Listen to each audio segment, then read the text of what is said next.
விழுப்புரம் மாவட்டம் திண்டிவனத்தில் ராமதாஸ் அன்புமணி ஆதரவாளர்களிடையே மோதல் ஏற்பட்டிருக்கிறது. தொடர்பான மேலும் விவரங்களை தருவதற்காக செய்தியாளர் முருகன் இணைப்பில் இருக்கிறார். முருகன், வணக்கம். தற்பொழுது ராமதாஸ் அன்புமணி ஆதரவாளர்களிடையே மோதல் ஏற்பட்டிருக்கிறது. என்னென்ன வாக்குவாதங்கள் அங்கு நடைபெற்று வருகிறது? முழு விவரங்கள். வணக்கம் சலோமி.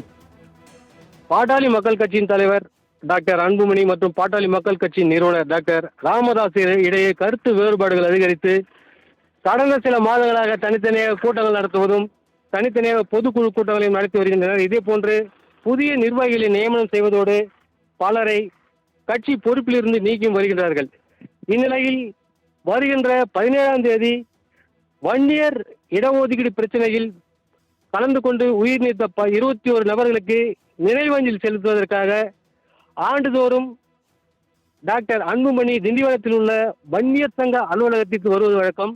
இதே போன்று வருகின்ற 17ஆம் தேதியும் நடைபெறவுள்ள நிகழ்ச்சியில் கலந்து கொண்டு 21 நபர்களுக்கு அஞ்சலி செலுத்த உள்ளார். இந்த தகவல் பரவிய நிலையில் பாட்டாளி மக்கள் கட்சியின் தலைவர் டாக்டர் ராமதாஸின் ஆதரவாளர்கள் அந்த வன்னியர் சங்க அலுவலகத்தை தற்போது பூட்டு போட்டதாக தெரிய வருகின்றது.